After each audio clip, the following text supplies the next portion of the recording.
We're good to go. What's up? It's your boy, DJ BB Khan, back at it again with another movie review for all of y'all's homegirl. What did we just watch? Promising Young Woman. Promising Young Woman. This is our third film in our Oscar Best Picture binge. We watched Minari, we watched Nomadland, and now we watched Promising Young Woman. Be sure to check out those links at the end of the video. Sure. We've been going into this pretty blindly. Yes, we didn't read anything about this movie. We didn't. And I picked it just because the cover art looked colorful. And we just watched it.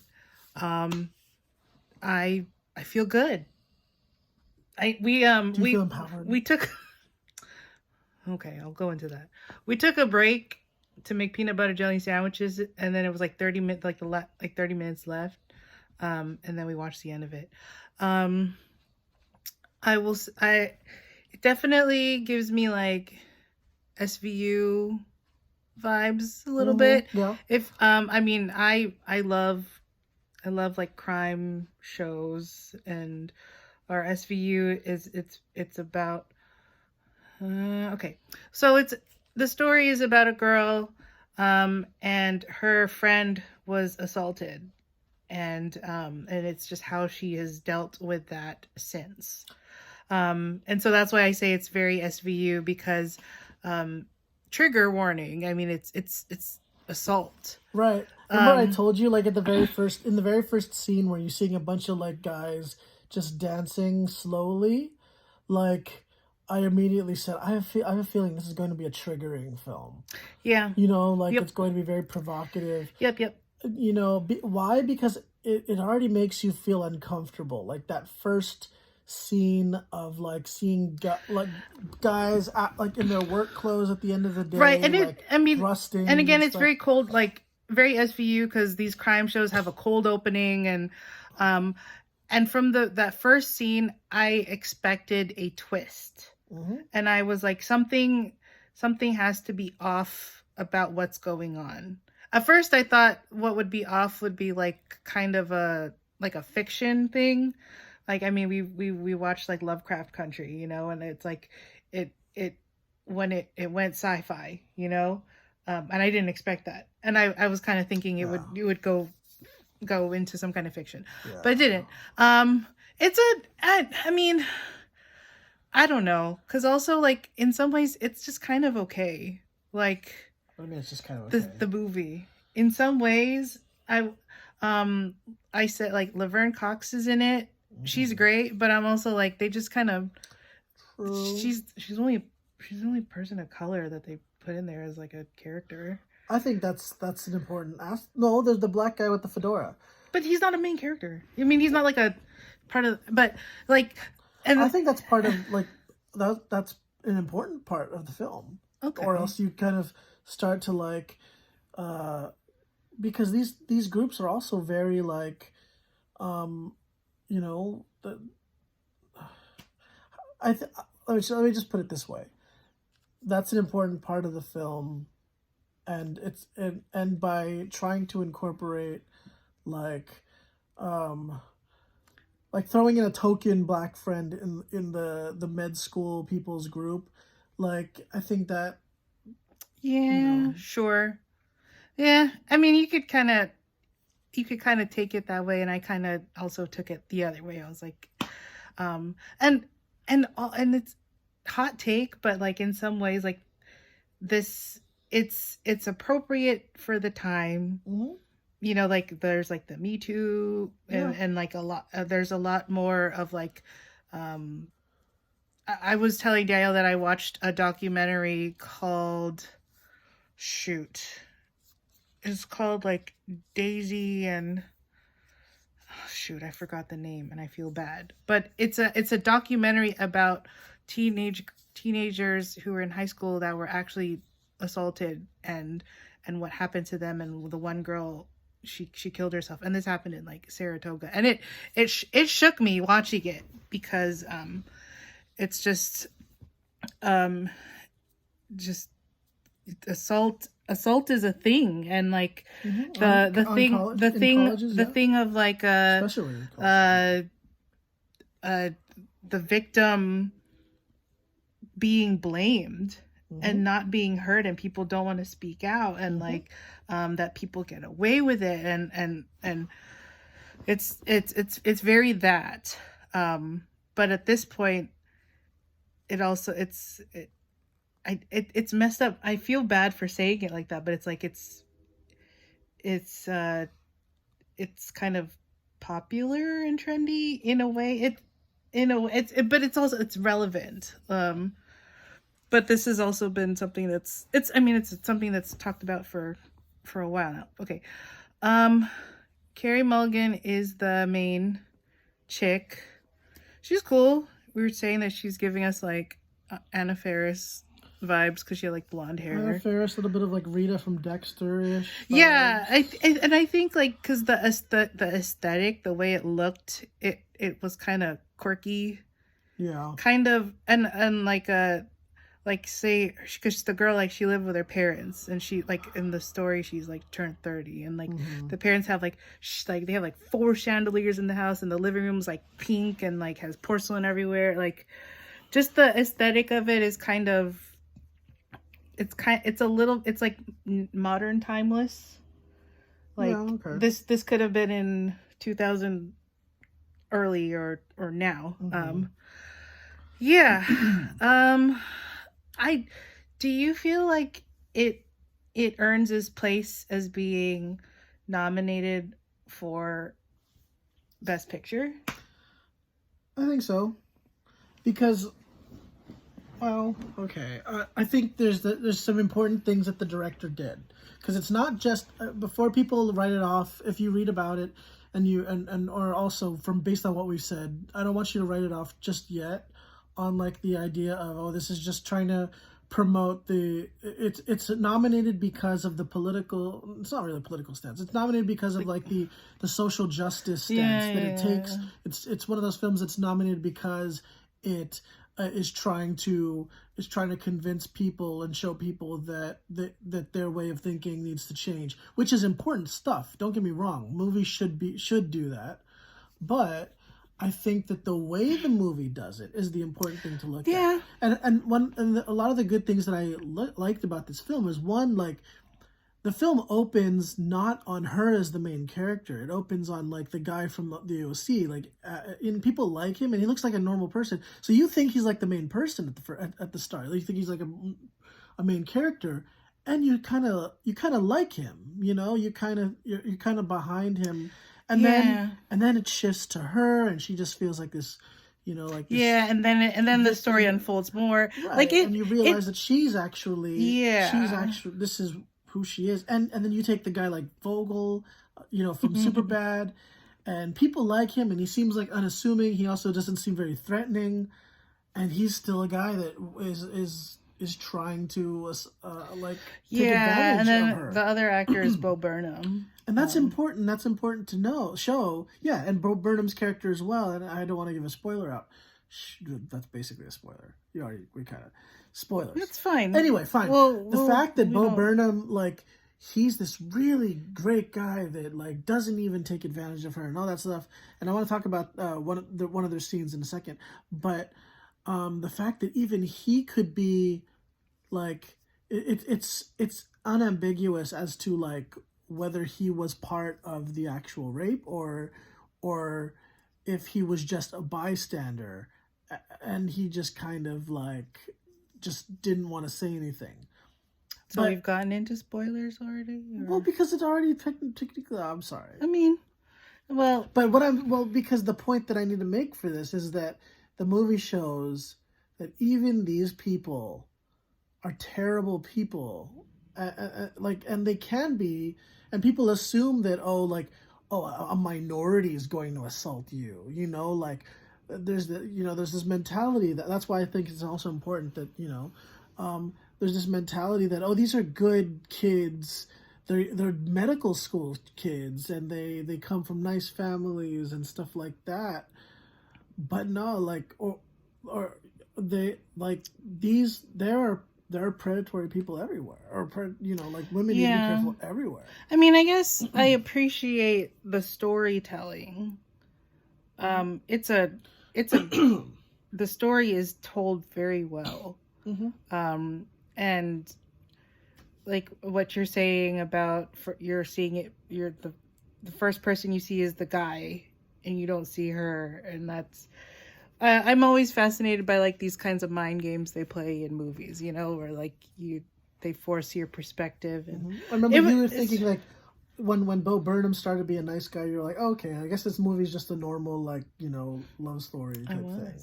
I was. Yeah, I did. Because that's how the director tried to play it. But and it's also like this at this point, like people expect.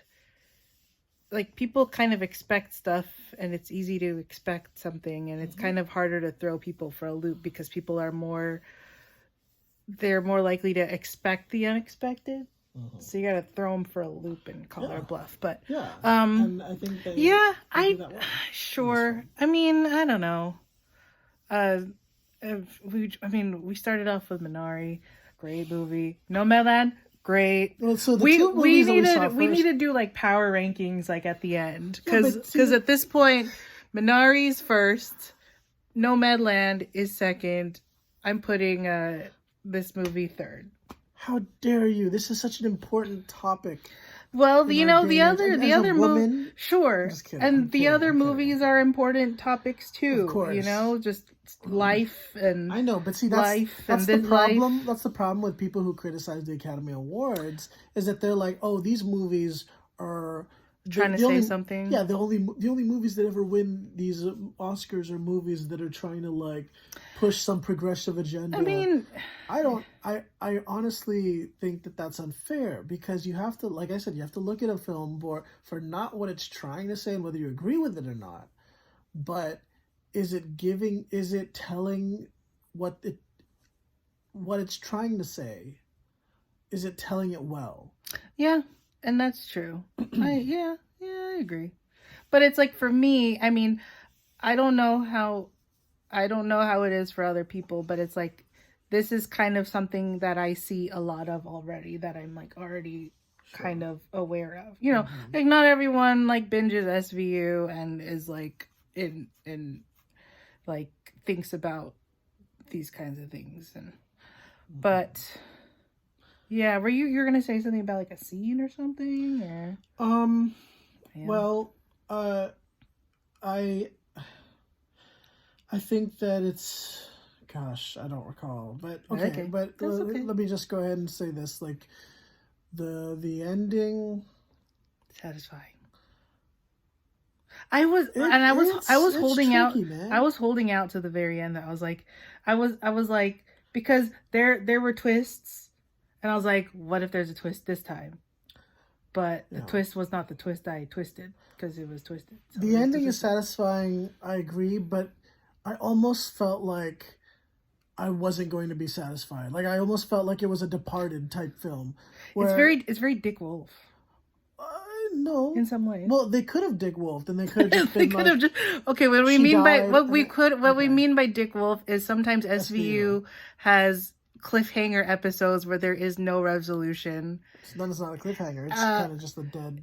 It's just, but it's like, but it's just you like you expect the closure, but they just put the ending Dick Wolf. Yeah. That's why we call it getting Dick Wolf. Yeah.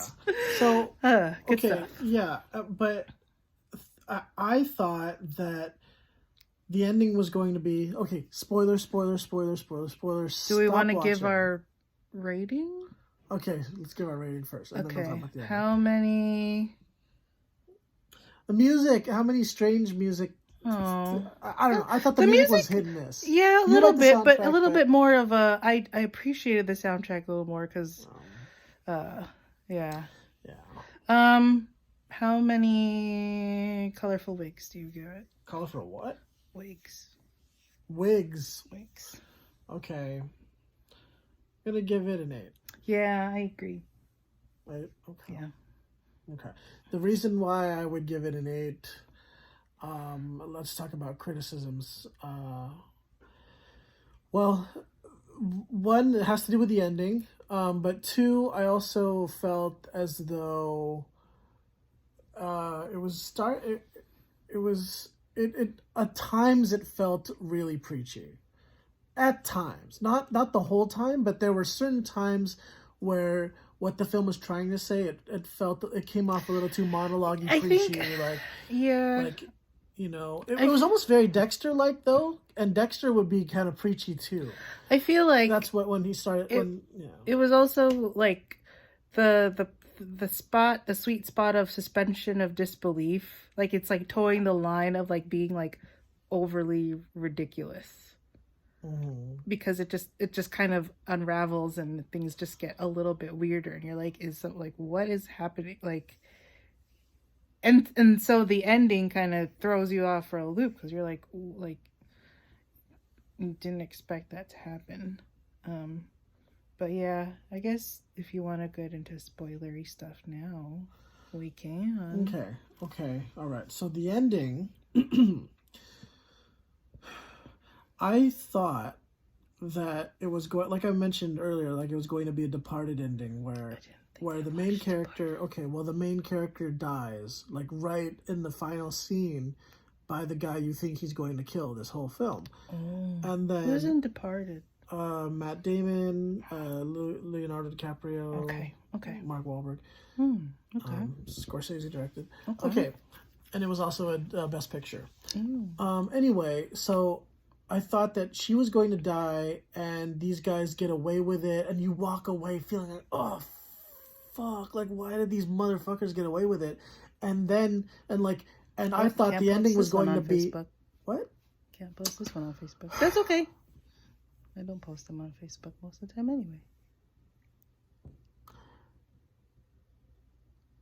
I thought that the film was going to say, like, you need to, like, yeah, it's terrible but the reality is these people keep getting away with it. You need to do something about it. You can't, I thought that's what the film was going to try to say. Like, you want to see her get her revenge. Well, no, you go out and you go fucking like protect our girls and like get revenge for them because everyone's just thinking like these stupid people. And almost like feel kind of like when the bro is saying like, dude, it's okay, we'll cover this shit up, it's going to be fine. You almost think like, oh, he could get away with it, like he could be fine. And that's why it's and the way they play it is almost like, yeah, like maybe it can be covered up, and maybe that's going to be okay. They almost make you feel that way. Yeah, it's an interesting kind of complex character that she is, and smart. So yeah, I think because it said like she's a producer, and I mean, I feel like at this point most people are producers anyway. I don't know, but yeah, it seemed like she might be like kind of close to the story somehow, or I think creating the movie. Oh, I remember the scene now that I'd cross my fingers for. Do you remember when they first started dating and she was all like, kind of asking him, or he offered for her to come up to his apartment? Yeah, because they were walking. He's like, "Oh, this is my place," and she just thought they're like, "Oh, like he's just like all the other guys." And yeah, she kicked the trash can. Is that what you think? Like she thought that he's just like other guys, but he didn't like push the thing though. Because see, the thing is, I thought maybe I was questioning why would she kick the trash can, and I thought maybe that well, two things. One, maybe she was trying to test him, and he she wouldn't know where he lived until he told her. No. What I'm saying though is that when she's offering to go up, or whatever, he's offering for her to go up and it doesn't work out. She like she realized that he's like an actual good person, and Well, it's just that he's interacting with her in ways that the other guys but she's interacted with before haven't. Okay, fair enough. There's that.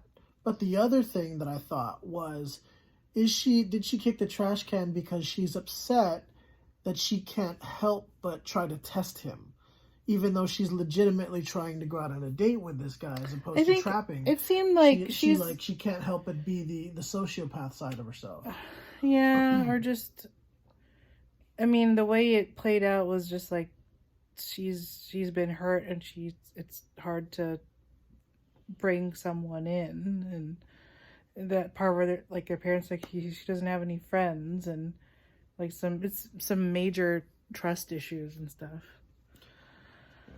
Yeah. Do you think she sent the video out? Maybe.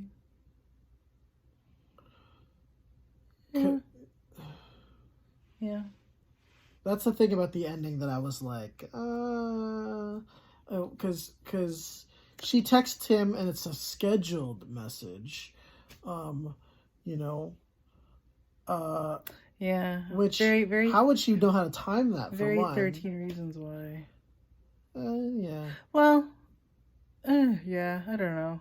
How would she have known to time it because and all that because the stuff text and... messages, even if nothing happened, there would still be an impact because she's dead and she planned it out from before she died. But like the text messages, it's still, even if all that stuff happened after or later, like it still would have been like enjoy the wedding, but so.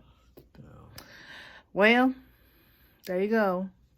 That's what that is. I don't know what we're watching next, but I think it's probably either going to be The Sound of Metal. That one's free for us on Amazon. Okay. Or also I want to see The Father. I don't know anything about it. Judas and the Black Messiah. I don't know anything about it, but I'm curious. Yeah, I'm hoping that that our power rankings get a little thing. Yeah. Did you cry? We should write it on the board. No, of course not. But it's not a sad film. It's not. Mm-hmm. It's a quirky, kind of, in a way, quirky. Shout out to Paris Hilton and her song. Mm-hmm. Okay, well, thank you for watching. We will watch more. We literally watched the other movie like last night, and I uploaded that like today. So I'll probably, I don't know. We're gonna be gone a couple days, but yeah. Thanks for watching our movie reviews and enjoying movies with us. And we'll see you next time. Okay, bye. Don't forget to follow me on twitch.tv/DJBeanCon, Twitter, Instagram. I stream Valorant and Overwatch and the Bastos podcast. Oh, I'm sorry. My bad. Okay. Thank you. See you next time.